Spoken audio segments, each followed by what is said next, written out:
like to call this regular meeting of the Board of Commissioners of the City of Brentwood for October 14th to order, please. Let the record show that all commissioners are present.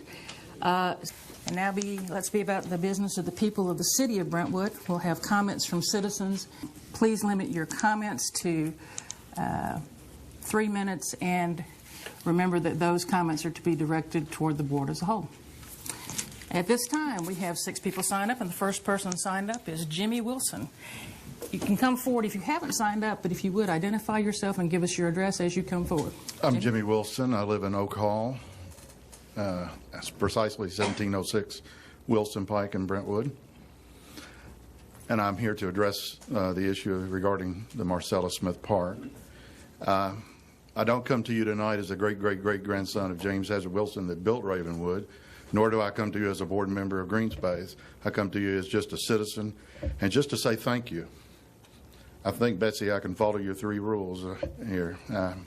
I want to thank all of you for what you've done. I want to thank Mike Walker and the current staff for what you followed through on.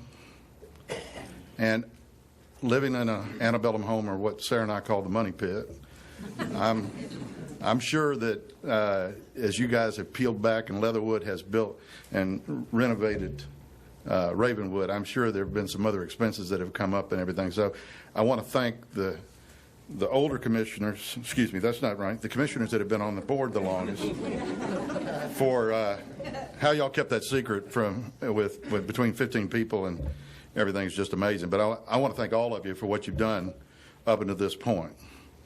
And all I want to say now is, and I'll use a football analogy and I'll get out. We've got the ball in the red zone. We don't need to settle for a field goal. We need to put the ball in the end zone and get 7 points. I urge you, I hope it's unanimous, but I understand everybody needs to vote how they feel. But on behalf of my 13-year-old and my future generations of Wilsons, I want to ask you to vote yes for the purchase of the other 80 acres. I know that we've had some good luck with the hauled income tax, and I know we don't have to borrow money to do this and hopefully not go into the rainy day fund. But I just ask you all to vote your conscience, and we'll never see acreage this price again in my lifetime. I know that. Thank you for all that you've done, and I appreciate it very much. Thank you, Judy. This time, first of all, let me say how wonderful it is to see so many people interested in what we have going on tonight, and I thank you for coming. I think it's fantastic. If you would, please silence your cell phones, though. We've got so many people here. Somebody's bound to have forgotten. I'd appreciate it if you would do that so we can continue going on with business. Next up will be Gil Hutchinson.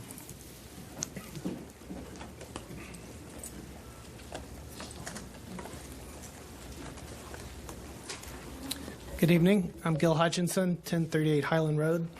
I'm speaking tonight on behalf of the citizens for Brentwood Green Space because I know we have a lot of things on the agenda and there's a lot of topics that you have to cover. I'm just going to cover some organized comments and thoughts that our board has about the purchase of the 80 acres next to Smith Park. But seeing the audience today, I was wondering if you're here today in support of Smith Park, if you could stand for just a second and raise your hand or something. Well, I guess the emails work. Thank you very much. Sorry we had to do that, but we wanted to show the support because I think it's very broad-based. The people that are interested in green space usually don't come to meetings. They don't usually vote sometimes, unfortunately, but I know it's out there because we're in the parks and the libraries all the time. I can think of 3 or 4 reasons why this makes sense. Jimmy mentioned the cost, but the cost of $37,000 or so an acre is unheard of now because if you look at what raw land is going for nowadays, I'd say it's probably $60,000 or $70,000 an acre. So you're probably never going to see land at that price. Number 2, it's one of the most choice parcels in Brentwood. It's flat. It's got rolling hills. It would certainly be developed if the city didn't acquire that. When we look at that, I think that probably raises a couple of questions. You know, the issue of traffic and school overcrowding is one of the topics that we've talked about a lot this year. I know for a fact that a lot of the residents here tonight are from Carriage Hills, and if you look at the ingress and egress of how the traffic would come, you would probably have about 70 homes in that development. It would most likely go through Carriage Hills Drive, and that's a street I know some of the neighbors have had issues with in the past. So I think the traffic concerns would be a consideration. Overcrowding, I'm not sure how many more students would be there, but my personal beef is we already have portables in Brentwood at Lipscomb and Ravenswood High School, and there's more around the county. So to me, I think they're unsightly, but it's a function of growth. Another reason to buy this is that anybody that's had children that have played on the ball clubs like soccer, lacrosse, rugby, know how difficult it is to get field time to play in Brentwood. Even though these might likely be passive fields, it gives our children an opportunity to play some ball. I know that there's an organized mountain biking community in Brentwood. We've taken them out there to the park. This would be the first opportunity to have a mountain biking system in Williamson County. For those that like to do that, I think it's really an opportunity that would be very unique. I remember Mike Walker telling us once, if you like the view, you better be willing to pay for it. And so I think that's where we are tonight. We believe that citizens should do their part, and as you know, about 2 years ago, we made a commitment to raise $300,000 over 5 years. We're a little over halfway, maybe 195 if you count pledges, and we've returned $30,000 to the city this year. So we're collecting the pledges over 5 years, but hopefully we can do more, particularly with the new sponsorship program. So in closing, I would like to say we support the purchase of the 80 acres. We think it makes a lot of sense for the community. Thank you. Thank you. Tom Ellinger.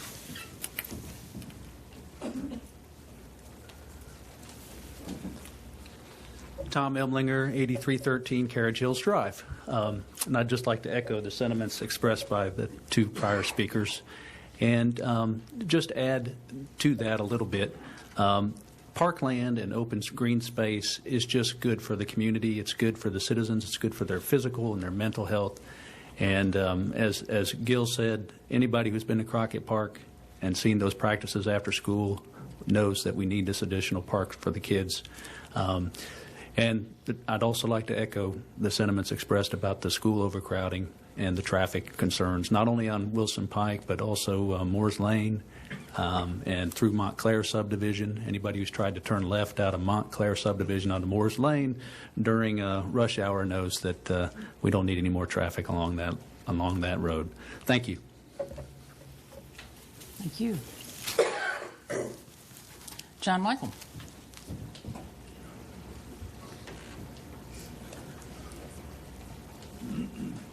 Good evening. Good evening. My name's John Michael, 8315 Carriage Hills Drive. You may notice a pattern. We're real close to the sign that says temporary end of Carriage Hills Drive, which I noticed 21 years ago. Thank you for the opportunity to speak with you this evening. All the things I was going to say, less one, have already been said, so I will be brief. One of the things that I am very proud about when I talk to my colleagues and I travel across the southeast United States is I tell them I get on my bicycle and take a ride every weekend, and I can go 15 to 20 miles and never have to get on a major road. And the extension of the park would give this even more latitude that not only old people like myself, but youngsters too can ride their bikes around and in a very safe and healthy environment. 3 years ago, I attended a Carriage Hills board meeting because of the announcement that we were going to acquire the land now known as Smith Park. And unfortunately, that landed me on the board of Carriage Hills. So a lot of people out here know my signature as the webmaster of Carriage Hills. Let me assure you, that's as high as I want to go. I have no ambition to get on that side, but I got the opportunity to meet Kirk Bednar through the process, and the master plan is a wonderful plan, and we would very much appreciate you carrying out that master plan and voting for the continuation of the park this evening. Thank you. Thank you. Chuck Sarnick.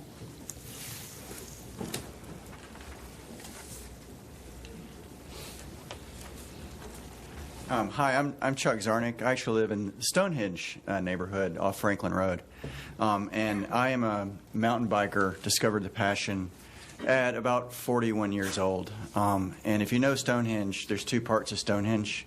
There's the lower part off Franklin Road, and then there's the part way up on the tippy top of that hill up there, and I live up there. And I've It's not exactly a road bike friendly part of the neighborhood. I went down that hill once on my bike, scared myself to death, and had to walk back up. And so I'm looking for other opportunities to ride. Mountain biking in Middle Tennessee, if you're familiar with the sport, there are very few opportunities to do that in the greater Nashville metropolitan area. The trails that I ride are in Columbia. There are trails in Montgomery Bell Park out toward Dixon. I often drive to Gallatin. The nearest trails are in near Percy Priest Lake, and there's a new system that just got developed over in Cane Ridge. I definitely support the acquisition of the property, and I also support the idea of using a portion of that property for mountain biking. And I'm also here to say that the mountain bike community in Middle Tennessee is very active. There's a strong volunteer network, and many of the trails that have been built in the Middle Tennessee area have been done with very little investment by the landowners. And I suspect that the group will step up and help make this a reality. Thank you. Thank you. Owen McGinnis.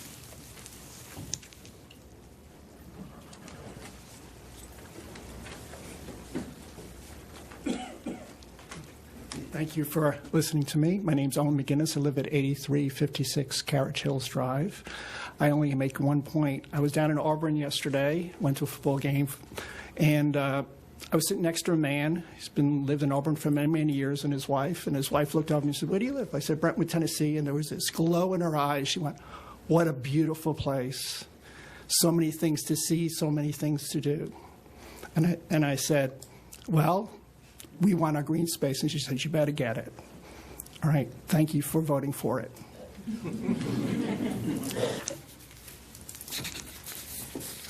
We have no one else signed up, but if there's anybody else that would like to come forward at this time, please come forward and identify yourself and give your name and address. Hi, I'm Patty Schultz, and I live in Highland View. And I want to thank you, too, for all the parks that you have, and say that I've never heard of a community that has regretted having a park. If we think of places like Radnor, Percy Warner, all our Brentwood parks, these, I think, are one of the main things that make the area great, and not just for ourselves, but for future generations. Thank you. Anyone else? All right.